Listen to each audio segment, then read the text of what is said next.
Hello everyone. আজি আমি কেইটামান important case study base MCQ চাবলৈ ওলাইছো। তোমালোকৰ আগন্তুক পৰীক্ষাৰ কাৰণে এই প্ৰশ্নকেইটা বহুতে দৰকাৰী হ'ব। প্ৰথমটো প্ৰশ্ন আমাক দিয়া আছে, তলত দিয়াখিনি পঢ়া আৰু একৰ পৰা পাছলৈকে প্ৰশ্নবোৰৰ শুদ্ধ উত্তৰটো বাছনি কৰা। মাৰ্বলৰ জনপ্ৰিয়তা আৰম্ভ হৈছিল প্ৰাচীন ৰোম আৰু গ্ৰীচৰ পৰা, য'ত বগা আৰু ধূসৰ বগা মাৰ্বলৰ সহায়ত হাততে ল'ব পৰা ভাস্কৰ্যৰ পৰা আৰম্ভ কৰি বিশাল স্তম্ভ আৰু অট্টালিকালৈকে বিভিন্ন ধৰণৰ গঠন নিৰ্মাণ কৰা হৈছিল। প্ৰশ্নটো আমাক দিয়া আছে, ক্যালছিয়াম কাৰ্বনেট থকাৰ সম্ভাৱনা নথকা পদাৰ্থটো হ'ল, প্ৰথমটো আমাক দিয়া আছে ডলোমাইট, এটা মাৰ্বলৰ মূৰ্তি, গৰম কৰা জিপসাম, আৰু আনটো দিয়া আছে সাগৰীয় প্ৰাণীৰ খোলা। মাৰ্বলৰ কথা আমি গমেই পালোঁ যে মাৰ্বল এটা বহুতেই জনপ্ৰিয় পদাৰ্থ। এতিয়া ইয়াতে আমাক সুধিছে যে ইয়াৰে এই অপশ্যনকেইটাৰ ভিতৰত কোনটোত ক্যালছিয়াম কাৰ্বনেট নাথাকে, অৰ্থাৎ মাৰ্বল কোনটোত নাথাকে। ডলোমাইট হ'ল এটা এক প্ৰকাৰৰ শিল য'ত তোমাৰ ক্যালছিয়াম কাৰ্বনেট থাকে। এটা মাৰ্বলৰ মূৰ্তি, নিশ্চয়কৈ ইয়াত কি থাকিব, ক্যালছিয়াম কাৰ্বনেট থাকিব। সাগৰীয় প্ৰাণীৰ খোলা, ইয়াতো তোমাৰ কি থাকিব, ক্যালছিয়াম কাৰ্বনেট থাকে। ইয়াত ক্যালছিয়াম কাৰ্বনেট নথকা পদাৰ্থটো হ'ব তোমাৰ গৰম কৰা জিপসাম। তোমালোকে নিশ্চয় জানা যে জিপসামৰ যিটো সংকেত আছিলে সেইটো আছিলে ক্যালছিয়াম সালফেট ডাইহাইড্ৰেট। ইয়াক যদি আমি গৰম কৰোঁ তেতিয়াহ'লে ই উৎপন্ন কৰে প্লাষ্টাৰ অফ পেৰিছ, যাৰ সংকেতটো আছিলে তোমাৰ ক্যালছিয়াম সালফেট হেমিহাইড্ৰেট।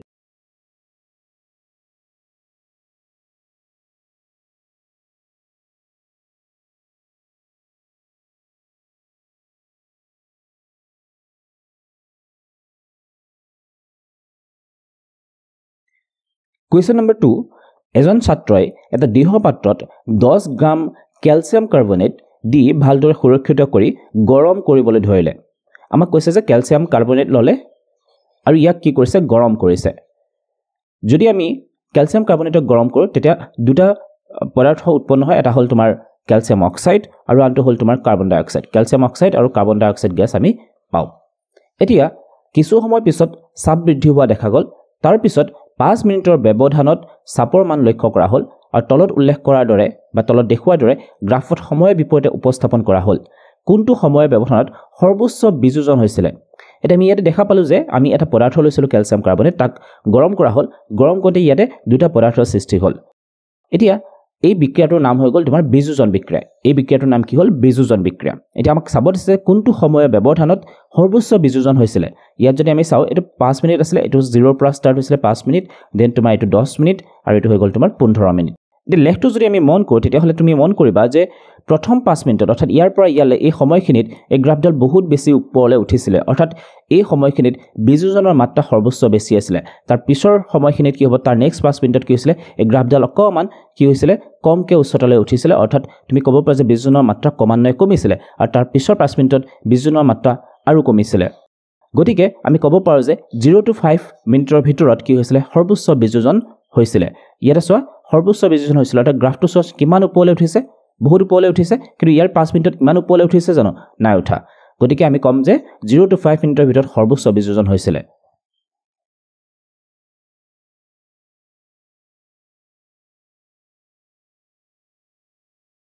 নম্বৰ 3, ওপৰত পোৱা গেছ A, অকণমান আগত আমি বিক্ৰিয়াটো চালোঁ, বিক্ৰিয়াটো আছিলে তোমাৰ ক্যালছিয়াম কাৰ্বনেটক যদি আমি গৰম কৰোঁ তেতিয়াহ'লে উৎপন্ন হয় ক্যালছিয়াম অক্সাইড আৰু কাৰ্বন ডাই অক্সাইড গেছ।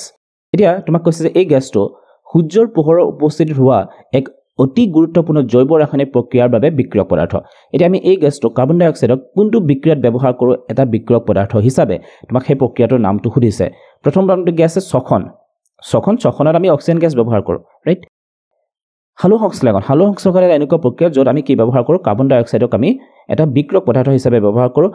সালোক সংশ্লেষণত কি হয়, কাৰ্বন ডাই অক্সাইড আৰু পানী মিহলি হৈ তোমাৰ গ্লুক'জ আৰু কি উৎপন্ন কৰে, অক্সিজেন গেছ উৎপন্ন কৰে। তো শুদ্ধ অপশ্যনটো তোমাৰ হ'বগে বি।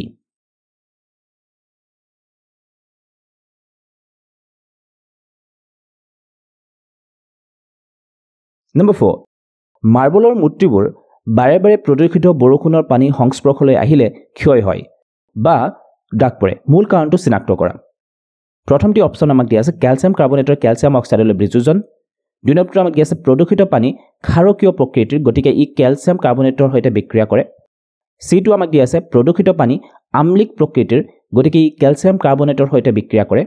D অপশ্যনটো আমাক দিয়া আছে ক্যালছিয়াম কাৰ্বনেট পানী দ্ৰৱীভূত হৈ ক্যালছিয়াম হাইড্ৰক্সাইড উৎপন্ন কৰে। এতিয়া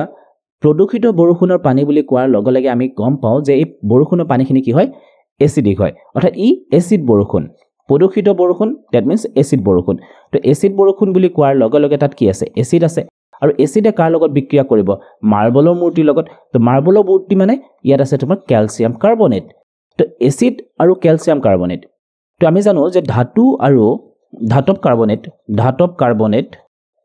কাৰ্বনেট আৰু এচিডৰ মাজত যদি বিক্ৰিয়া হয় ধাতব কাৰ্বনেট আৰু এচিডৰ মাজত যদি বিক্ৰিয়া হয় কি উৎপন্ন হৈছিল তোমাৰ লৱণ উৎপন্ন হ'ব কাৰ্বন ডাই অক্সাইড গেছ উৎপন্ন হ'ব আৰু তোমাৰ পানী উৎপন্ন হ'ব এখিনি আমি জানো গতিকে ইয়াত মাৰ্বলৰ মূৰ্তিবোৰে কাৰ লগত বিক্ৰিয়া কৰিব আম্লিক প্ৰকৃতিৰ বৰষুণৰ পানী বা তুমি ক'ব পাৰা যে এচিড বৰষুণৰ লগত বিক্ৰিয়া কৰিব গতিকে শুদ্ধ অপচনটো তোমাৰ কি হ'বগে সি ইয়াত কৈছে যে প্ৰদূষিত পানী আম্লিক প্ৰকৃতিৰ নিশ্চয় যিখিনি প্ৰদূষিত পানী হ'ব সেইখিনি হ'ব আম্লিক প্ৰকৃতিৰ আৰু ই কি কৰিব ক্যালসিয়াম কাৰ্বনেটৰ সৈতে বিক্ৰিয়া কৰিব আৰু বিক্ৰিয়া কৰি কি হ'ব তোমাৰ সেই মাৰ্বলৰ মূৰ্তিবিলাক কি কৰিব ক্ষয় ঘটাব ওকে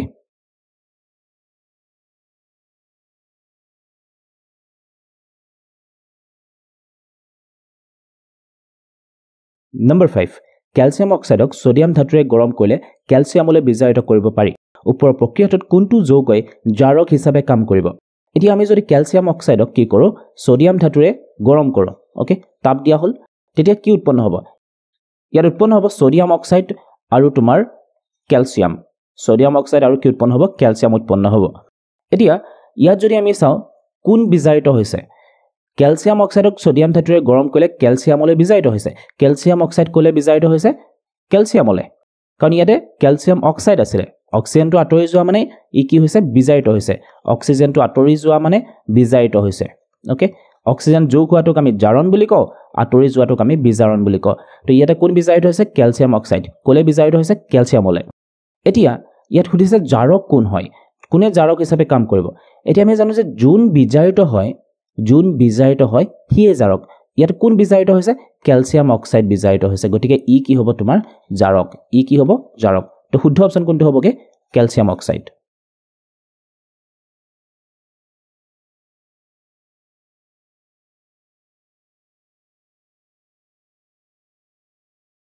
এইখিনিতে তোমালোক সকলোকে এটা অনুৰোধ কৰিব বিচাৰো তোমালোকে যদি ভিডিঅ'বোৰ চাই তোমালোকৰ কাৰণে হেল্পফুল হোৱা বুলি ভাবিছা তেতিয়াহ'লে তোমালোকে চেনেলটো সাবস্ক্ৰাইব কৰাৰ লগতে তোমালোকৰ বন্ধু বান্ধৱীৰ লগতো কি কৰিবা শেয়াৰ কৰিবা ওকে ভিডিঅ'টোলৈ আগবাঢ়ো পৰৱৰ্তী প্ৰশ্ন HCl ৰ সৈতে মেংগানিজ ডাইঅক্সাইডৰ মাজৰ বিক্ৰিয়াটো তলৰ চিত্ৰত দেখুওৱা হৈছে দেখা গ'ল যে ব্লিচিং ক্ষমতা থকা গেছ এটা নিৰ্গত হৈছিল তো ইয়াতে আমাক দেখুৱাইছে মেংগানিজ ডাইঅক্সাইড আছিল ইয়াৰ লগত যোগ কৰা হৈছে HCl তাৰ পিছত কি হৈছে এটা ব্লিচিং ক্ষমতা থকা গেছ নিৰ্গত হৈছে আমি যদি পোনপ্ৰথমে ৰিএকচনটোলে মন কৰো ৰিএকচন সম্পন্ন হ'ব কাৰ লগত মেংগানিজ ডাইঅক্সাইড আৰু হাইড্ৰক্লোৰিক এচিড ইহঁতৰ মাজত যদি বিক্ৰিয়া সংঘটিত হয় তেতিয়া উৎপন্ন হ'ব মেংগানিজ ক্লোৰাইড water আৰু ক্লোৰিন গেছ নিৰ্গত হ'ব এটি ইয়াতে যেটো কৈছে যে ব্লিচিং ক্ষমতা থকা এটা গেছ নিৰ্গত হ'ব সেই গেছটো কি হ'ব তোমাৰ ক্লোৰিন গেছ হ'ব ওকে এতিয়া প্ৰশ্নটো সুধিছে যে মেংগানিজ ডাইঅক্সাইড আৰু HCl ৰ মাজৰ ৰাসায়নিক বিক্ৰিয়াটো এটা উদাহৰণ কোনটো বিক্ৰিয়াৰ উদাহৰণ প্ৰতিস্থাপন সংযোজন ৰেডক্স বিযোজন বিক্ৰিয়াটো যদি আমি মন কৰো ইয়াতে মেংগানিজ ডাইঅক্সাইড আছিল ইয়াত অক্সিজেন আঁতৰি কিনে গৈছে মেংগানিজ ক্লোৰাইড হৈ গ'ল যেহেতু অক্সিজেন আঁতৰি গৈছে গতিকে আমি ক'ব পাৰো যে ইয়াতে কি হৈছে বিজাৰণ সংঘটিত হৈছে তো মেংগানিজ ডাইঅক্সাইড বিজাৰিত হৈছে মেংগানিজ ক্লোৰাইডলৈ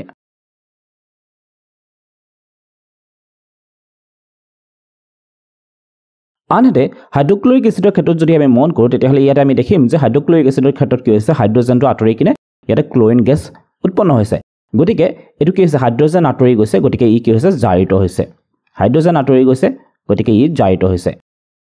অৰ্থাৎ এই বিক্ৰিয়াটোত জাৰণ আৰু বিজাৰণ সংঘটিত হৈছে গতিকে ই এটা ৰেডক্স বিক্ৰিয়াৰ উদাহৰণ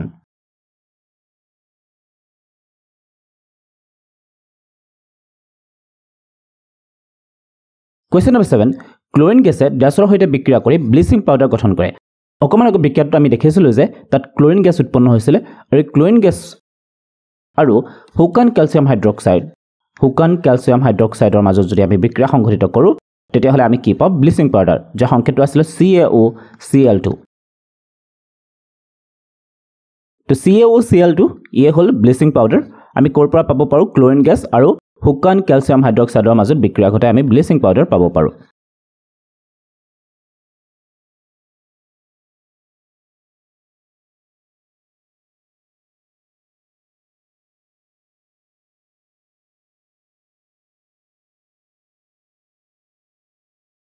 নম্বৰ 8 তলৰ পৰা শুদ্ধ উক্তিটো চিনাক্ত কৰা অপচন এ আমাক দিয়া আছে মেংগানিজ ডাইঅক্সাইড বিজাৰিত হৈছে আনহাতে HCl জাৰিত হৈছে মেংগানিজ ডাইঅক্সাইড জাৰিত হৈছে আনফালে HCl বিজাৰিত হৈছে মেংগানিজ ডাইঅক্সাইড আৰু HCl দুয়ো বিজাৰিত হৈছে লাষ্টত দিয়া আছে মেংগানিজ ডাইঅক্সাইড আৰু HCl দুয়ো জাৰিত হৈছে এতিয়া ৰিএকচনটোলৈ যদি আমি মন কৰোঁ ইয়াতে কি দেখা পাইছিলোঁ আমি মেংগানিজ ডাইঅক্সাইড কি হৈছিলে বিজাৰিত হৈছিলে আৰু হাইড্ৰক্লৰিক এচিড কি হৈছিলে জাৰিত হৈছিলে গতিকে ইয়াৰ পৰা শুদ্ধ অপচন কোনটো হ'বগে প্ৰথমটো মেংগানিজ ডাইঅক্সাইড কি হৈছিলে বিজাৰিত হৈছিলে আনহাতে HCl জাৰিত হৈছিলে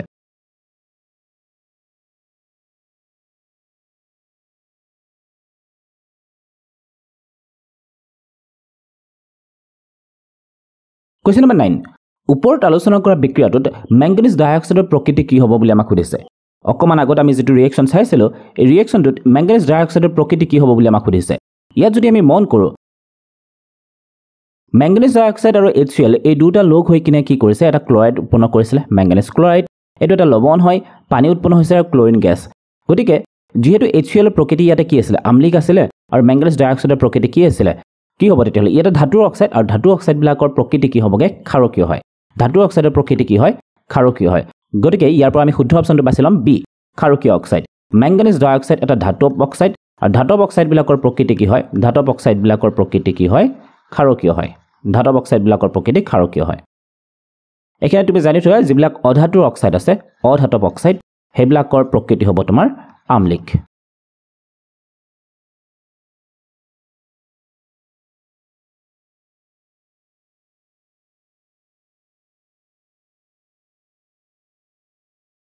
Number 10 HCl জলীয় দ্ৰৱৰ হলনি শুকান HCl গেছ ললে কি হ'ব এতিয়া যদিহে আমি HCl টো কি লৈ লওঁ জলীয় দ্ৰৱ নললে কিনে যদি আমি শুকান HCl লওঁ তেতিয়াহ'লে তাত কোনো ধৰণৰ বিক্ৰিয়া সংঘটিত নহ'ব বুজি পালানে মেংগানিজ ডাইঅক্সাইডৰ লগত যদি আমি শুকান HCl গেছ লৈ লওঁ তেতিয়াহ'লে তাত কোনো ধৰণৰ বিক্ৰিয়া সংঘটিত নহ'ব বুজি পাইছানে বিক্ৰিয়া সংঘটিত হ'বৰ কাৰণে আমি জলীয় ৰূপত পাব লাগিব হাইড্ৰক্লৰিক এচিডত তেতিয়াহে বিক্ৰিয়া সংঘটিত হ'ব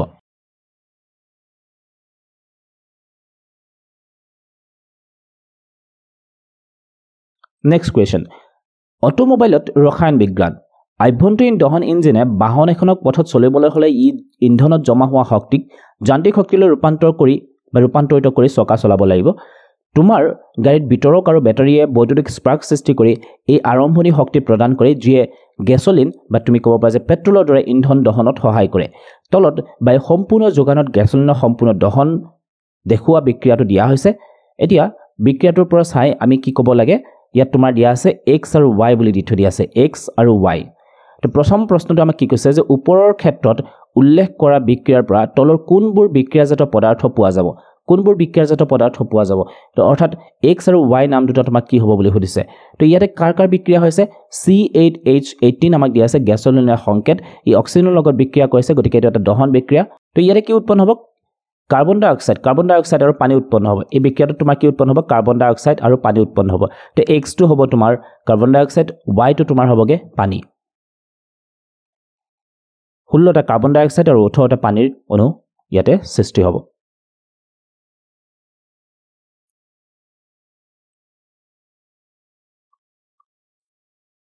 নম্বৰ 12 ইন্ধন দহনৰ সময়ত হোৱা ৰাসায়নিক বিক্ৰিয়াৰ প্ৰকাৰ চিনাক্ত কৰা ইন্ধন দহনৰ সময়ত যেটো ৰাসায়নিক বিক্ৰিয়া সংঘটিত হ'ব ইয়াৰ প্ৰকাৰটো কি হ'ব জাৰণ আৰু তাপগ্ৰাহী বিক্ৰিয়া বিযোজন আৰু তাপবৰ্জী বিক্ৰিয়া জাৰণ আৰু তাপবৰ্জী বিক্ৰিয়া সংযোজন আৰু তাপগ্ৰাহী বিক্ৰিয়া এটি বিক্ৰিয়াটোলৈ যদি আমি মন কৰোঁ এই বিক্ৰিয়াটোত যদি আমি মন কৰোঁ ইয়াক কি হৈছে অক্সিজেনৰ লগত ৰিএকচন হৈছে নহয় নে অক্সিজেনৰ লগত বিক্ৰিয়া হৈছে দ্যাট মিন্স ই কি হ'ব এটা জাৰণ বিক্ৰিয়া অক্সিজেনৰ লগত বিক্ৰিয়া হৈছে দ্যাট মিন্স ইয়াতে কি বিক্ৰিয়া জাৰণ বিক্ৰিয়া আৰু জাৰণ বিক্ৰিয়া যেহেতু হৈছে আৰু ইয়াতে আমি কি গম পাম যদিহে আমি যদি গাড়ী ইঞ্জিন এটালৈ লক্ষ্য কৰোঁ তেতিয়াহ'লে গাড়ীৰ ইঞ্জিনটোৰ ভিতৰত যেটো ইন্ধন থাকিব অৰ্থাৎ পেট্ৰল ডিজেল বা যিকোনো আছে তো পেট্ৰলে যদি আছে তেতিয়াহ'লে ই কি কৰিব বায়ুমণ্ডলৰ পৰা সংগ্ৰহ কৰা অক্সিজেনৰ লগত বিক্ৰিয়া কৰিব কৰি কিনে কি কৰিব ইয়াৰ পৰা শক্তি উৎপন্ন কৰিব আৰু সেই শক্তিৰ দ্বাৰা কি হ'ব গাড়ীখন চালিত হ'ব এই বিক্ৰিয়াটো এটা কি হ'ব তাপবৰ্জী বিক্ৰিয়া কি বিক্ৰিয়া হ'ব তাপবৰ্জী বিক্ৰিয়া গতিকে আমি যদি প্ৰশ্নটোলৈ মন কৰোঁ ইন্ধনৰ দহনৰ সময়ত হোৱা ৰাসায়নিক বিক্ৰিয়াটো কি হ'ব এটা জাৰণ বিক্ৰিয়া হয় লগতে ই এটা কি হয় তাপবৰ্জী বিক্ৰিয়া গতিকে শুদ্ধ অপচনটো তোমাৰ কি হ'বগে সি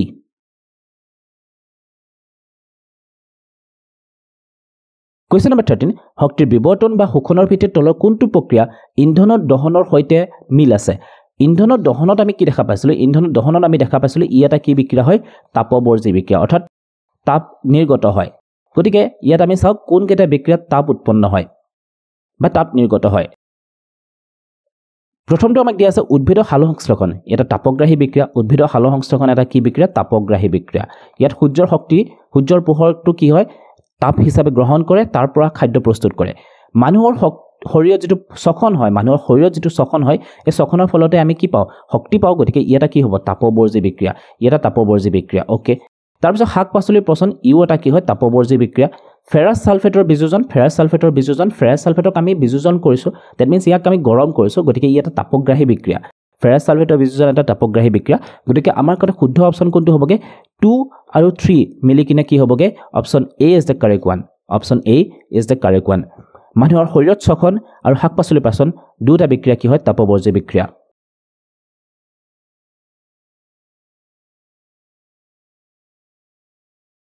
নম্বৰ 14 ৰাস্তাত খোজকাঢ়ি গৈ থাকোঁতে এজন ছাত্ৰই লক্ষ্য কৰিলে যে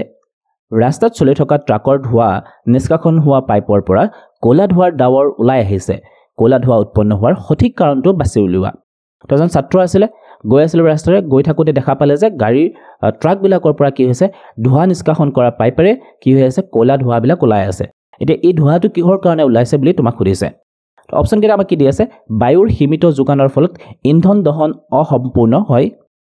বি টো আমাক দি আছে বায়ুৰ পৰ্যাপ্ত যোগানৰ ফলত ইন্ধন সম্পূৰ্ণৰূপে দহন হয় সি বায়ুৰ পৰ্যাপ্ত যোগানৰ ফলত সংযোজন বিক্ৰিয়া সংঘটিত হয় ডি বায়ুৰ সীমিত যোগানৰ ফলত ইন্ধন সম্পূৰ্ণৰূপে দহন হয় এতিয়া ইন্ধন সম্পূৰ্ণৰূপে দহন হ'বলে এটা আমি যদি গাড়ী এখনলৈ মন কৰোঁ তেতিয়াহ'লে তাত যিমানখিনি ইন্ধন আছে সেই ইন্ধনখিনি কি হ'ব সম্পূৰ্ণৰূপে যদি দহন হ'ব লাগে প্ৰতিবাৰতে তেতিয়াহ'লে কি হ'বগে তোমাৰ অক্সিজেনৰ পৰিমাণটো সঠিকভাৱে পাব লাগিব অৰ্থাৎ বায়ুমণ্ডলৰ পৰা অক্সিজেনটো সঠিকভাৱে পাব লাগিব অৰ্থাৎ বায়ুৰ যোগানটো কি হ'ব লাগিব সঠিকভাৱে পাব লাগিব তেতিয়াহে ইন্ধনখিনি সম্পূৰ্ণৰূপে দহন হ'ব যেহেতু আমাৰ ইয়াত কি হৈছে ধোঁৱা নিৰ্গত হৈছে অৰ্থাৎ আমি এটো ক'ব পাৰোঁ যে যিখিনি ইন্ধন আছিলে সেই ইন্ধনখিনি তোমাৰ সম্পূৰ্ণৰূপে দহন হোৱা নাই গতিকে আমি ইয়াতে কি ক'ম যে বায়ুৰ সীমিত যোগানৰ ফলত ইন্ধন কি হৈছে অসম্পূৰ্ণ দহন হৈছে ইন্ধনখিনি সম্পূৰ্ণৰূপে দহন হোৱা নাই সেইকাৰণে ধোঁৱা নিৰ্গত হৈছে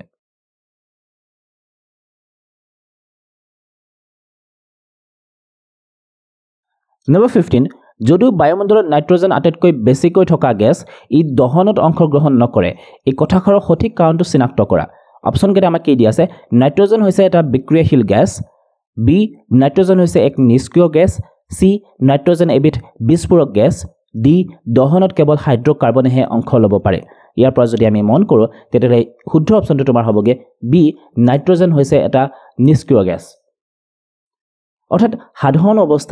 অৱস্থাত ই কি নকৰে বিক্ৰিয়া নকৰে নাইট্ৰজেনটোৱে কি কৰে সাধাৰণ অৱস্থাত ই বিক্ৰিয়া নকৰে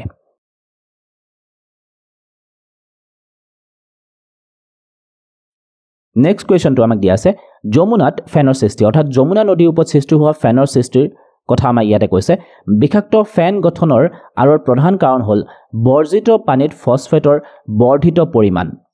ইয়াৰ কাৰণ হৈছে ৰং কৰা উদ্যোগ ধুবিঘাট ঘৰুৱা গৃহত ব্যৱহাৰ হোৱা ডিটাৰজেন্ট বা ব্যৱহাৰ কৰা ডিটাৰজেন্ট যমুনাৰ প্ৰদূষণৰ মাত্ৰা ইমানেই বেয়া যে জলজ জীৱ-জন্তু জীয়াই থাকিবলৈ ইয়াত অক্সিজেন নথকাৰ বাবে ইয়াৰ কিছু অংশক মৃত বুলি চিহ্নিত কৰা হৈছে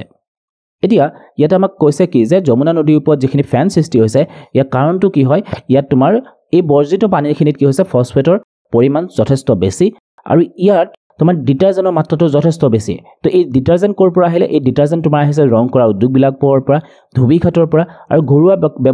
ঘৰুৱা কাৰ্যত ব্যৱহাৰ কৰা ডিটাৰজেন্টবিলাক আহি কিনে এই যমুনা নদীত যেতিয়া পৰে গতিকে সেই গোটেইবিলাকে কি কৰিছে যমুনাৰ পানী প্ৰদূষিত কৰিছে আৰু ইয়াৰ ওপৰত কিহৰ সৃষ্টি কৰিছে ফেনৰ সৃষ্টি কৰিছে আৰু এই ফেন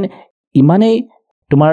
অপকাৰী যে ইয়াতে কিছু অংশত কি হৈছে তাত জলজ জীৱ জন্তু কি হৈ থাকিব পৰা নাই বাচি থাকিব পৰা নাই আৰু সেই অংশবিলাকক মৃত বুলি ঘোষণা কৰিছে এতিয়া প্ৰথম প্ৰশ্নটো আমাক কি বুলি কৈছে যে যমুনা নদীৰ পানীৰ pHৰ মান ধাৰণা কৰা যদি ফেনৰ কাৰণ ইয়াত দ্ৰৱীভূত ডিটাৰজেন্টৰ বৰ্ধিত পৰিমাণ হয় এতিয়া আমি কি গম পালো যে যেহেতু যমুনা নদীৰ ওপৰত সৃষ্টি হোৱা ফেনৰ মুখ্য কাৰণটো হ'ল যে ইয়াতে ডিটাৰজেন্টৰ মাত্ৰাটো বেছি হৈ আছে অৰ্থাৎ এই ডিটাৰজেন্টবিলাক ক'ত ব্যৱহাৰ কৰে বিভিন্ন উদ্যোগবিলাকত ব্যৱহাৰ কৰিছে ধুবিঘাটত ব্যৱহাৰ কৰিছে বা বিভিন্ন ঘৰুৱা কামত ব্যৱহাৰ কৰা ডিটাৰজেন্টবিলাক আহি কিনে এই যমুনা নদীত পৰাৰ ফলত তাত ডিটাৰজেন্টৰ মাত্ৰাটো যথেষ্ট পৰিমাণে বাঢ়িছে এতিয়া আমি জানো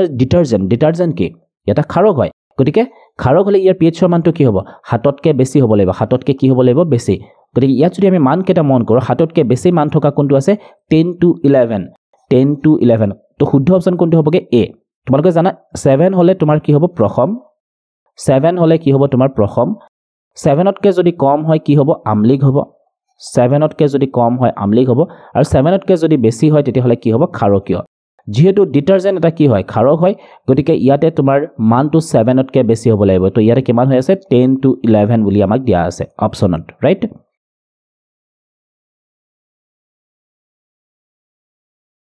Number 70 ডিটাৰজেন্ট দ্ৰৱীভূত পানীৰ বাবে তলৰ কোনটো উক্তি শুদ্ধ A হাইড্ৰক্সাইড আয়নৰ কম ঘনত্ব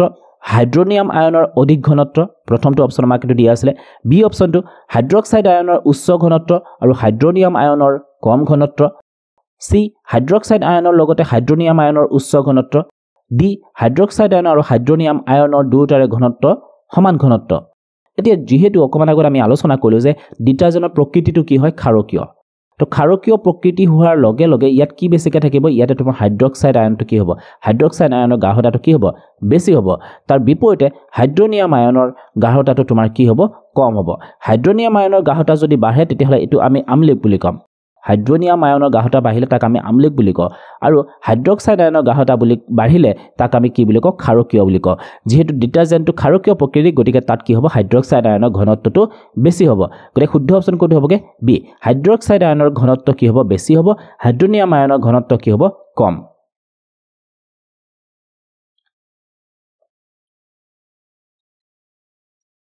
Number 18 তালিকাখনত চাৰিটা দ্ৰৱ PQRS ৰ pH ৰ মান আমাক দিয়া আছে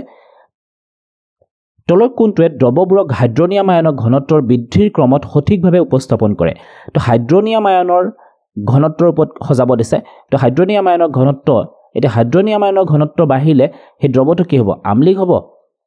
হে দ্ৰৱটো কি হ'ব আমলিক হ'ব আৰু যদি দ্ৰৱটো আমলিক হয় তেতিয়াহ'লে তাৰ pH ৰ মানটো বাঢ়িব নে কমিব pH ৰ মানটো তোমাৰ কমিব pH ৰ মান যিমানে কমিব দ্ৰৱটো হিমানে আমলিক হ'ব আৰু দ্ৰৱটো যিমানে আমলিক হ'ব হিমানে হাইড্ৰনিয়াম আয়নৰ গাঢ়তাটো কি হ'ব বাঢ়িব এই কথাখিনি যদি তোমাৰ ভালকে মনত থাকে তেতিয়াহ'লে এই প্ৰশ্নটো বৰ ধুনীয়াকৈ উত্তৰ কৰিব পাৰিবা ইয়াত যদি আমি pH ৰ মান কেইটা মন কৰোঁ pH ৰ মান কি হৈছে সবচে কম হয় pH ৰ মানটো সবচে কি হয় কম গতিকে পোন প্ৰথমে আমি এটা কাম কৰোঁ যে pH ৰ মান কেইটা ডাঙৰৰ পৰা সৰুলে সজাও ডাঙৰৰ পৰা সৰুলে সজালে আমি গম পাম কি প্ৰথমটো ডাঙৰটো কিমান আছে 11 ডাঙৰটো কি আছে 11 11 পৰা নেক্সট কি আহিব তোমাৰ 11 পিছত কি আহিব 9 আহিব তাৰ পিছত কোন আহিব 5 আৰু তাৰ পিছত কি আহিব 2 তো pH ৰ মান কেইটা আমি ডাঙৰৰ পৰা সৰুলে সজালো কিহৰ কাৰণে সজালো কাৰণ pH ৰ মান যিমানে ডাঙৰ হ'ব হিমানে দ্ৰৱটো কি হ'ব ক্ষাৰকীয় হ'ব হিমানে দ্ৰৱটো কি হ'ব ক্ষাৰকীয় হ'ব pH ৰ মান যিমানে সৰু হ'ব হিমানে দ্ৰৱটো কি হ'ব আমলিক হ'ব pH ৰ মান যিমানে সৰু হ'ব হিমানে কি হ'ব আমলিক হ'ব এতিয়া আমি কি সজাবলৈ হাইড্ৰনিয়াম আয়নৰ গাঢ়তা তো আমি জানো যে ক্ষাৰকৰ পৰা আমলিকৰ দিশত যদি আমি যাওঁ তেতিয়াহ'লে হাইড্ৰনিয়াম আয়নৰ গাঢ়তাটো কি হ'ব বাঢ়ি যাব তো 11 টো কাৰ কাৰণে আছিলে S দেন তোমাৰ 9 টো কোন আছিলে Q গতিকে হাইড্ৰনিয়াম আয়নৰ গাঢ়তাটো কি হ'ব S তকৈ Q বেছি হ'ব কাৰণ ই অকমান কি হৈছে ক্ষাৰকীয়টো কমিছে অৰ্থাৎ আমলিকৰ দিশলৈ গৈ আছে গতিকে হাইড্ৰনিয়াম আয়নৰ গাঢ়তাটো কি হ'ব বাঢ়ি গৈ আছে দেন তোমাৰ 5 টো আছিলে R ৰ ক্ষেত্ৰত হাইড্ৰনিয়াম আয়নৰ পৰিমাণটো আৰু বাঢ়িবগে তো লাষ্টটো আছিলে 2 তো P দ্ৰৱটো হাইড্ৰনিয়াম আয়নৰ গাঢ়তাটো কি হ'ব সবচে বেছিকে হ'বগে সবচে বেছিকে হ'ব তো শুদ্ধ ক্ৰমটো তোমাৰ কি হ'বগে SQRP তো শুদ্ধ অপচনটো কোনটো হ'বগে C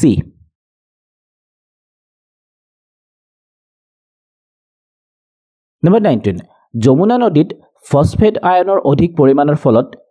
কি হ'ব বুলি আমাক সুধিছে প্ৰথমটো অপচন আমাক দিয়া আছে দ্ৰৱীভূত অক্সিজেনৰ মাত্ৰা হ্ৰাস পাব আৰু হেলাই বৃদ্ধি বাঢ়িব বি দ্ৰৱীভূত অক্সিজেনৰ মাত্ৰা হ্ৰাস পাব আৰু হেলাই বৃদ্ধিৰ ওপৰত কোনো প্ৰভাৱ নপৰিব সি দ্ৰৱীভূত অক্সিজেনৰ মাত্ৰা বৃদ্ধি পাব আৰু হেলাই বৃদ্ধি বাঢ়িব ডি দ্ৰৱীভূত অক্সিজেনৰ মাত্ৰা হ্ৰাস পাব আৰু হেলাই বৃদ্ধি হ্ৰাস পাব তো যেহেতু যমুনা নদীত যদি ফসফেট আয়নৰ পৰিমাণ বৃদ্ধি পায় তেতিয়াহ'লে তাত অবভিয়াছলি অক্সিজেনৰ মাত্ৰাটো কি হ'ব হ্ৰাস পাব কিন্তু হেলাই মাত্ৰাটো কি হ'ব বাঢ়িব শুদ্ধ অপচনটো তোমাৰ কি হ'বগে এ তো হেলাই বৃদ্ধিৰ কাৰণটো কি হ'ল যে যিটো ফসফেট আয়ন আছিলে ফসফেট আয়নটো কি হয় যিবিলাক হেলাই আছে বা কিছুমান জলজ উদ্ভিদ তেওঁলোকৰ কাৰণে পুষ্টি হয় গতিকে ফসফেট আয়ন তোমাৰ যিমানে বাঢ়িব সিমানে কি হ'ব হেলাই বৃদ্ধিটো তোমাৰ বাঢ়িবগে কাৰণ সিহঁতৰ পুষ্টি যথেষ্ট পৰিমাণে পাবগে গতিকে সেই হিচাপত তোমাৰ হেলাই পৰিমাণো বাঢ়িব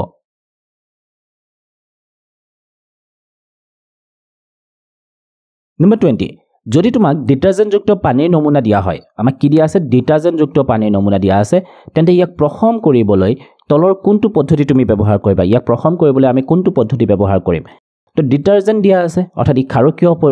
প্ৰকৃতিৰ হয়। ক্ষাৰকীয় প্ৰকৃতি যিহেতু দিয়া আছে, গতিকে ইয়াক প্ৰশম কৰিবৰ কাৰণে আমাক কি লাগিব? এচিড লাগিব। ইয়াক প্ৰশম কৰিবৰ কাৰণে আমাক কি লাগিব? এচিড। এতিয়া অপশ্যন কেইটালৈ যদি আমি মন কৰোঁ, পানীখিনি বেকিং সোডাৰে শোধন কৰিবা, বি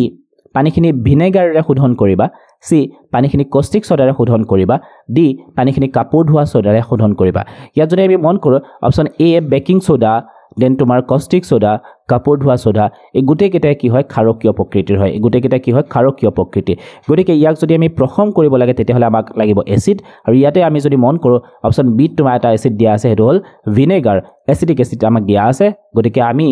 এই ডিটাৰজেণ্টযুক্ত পানীখিনিক আমি প্ৰশম কৰিবলৈ কি ব্যৱহাৰ কৰিম? ভিনেগাৰ ব্যৱহাৰ কৰিম।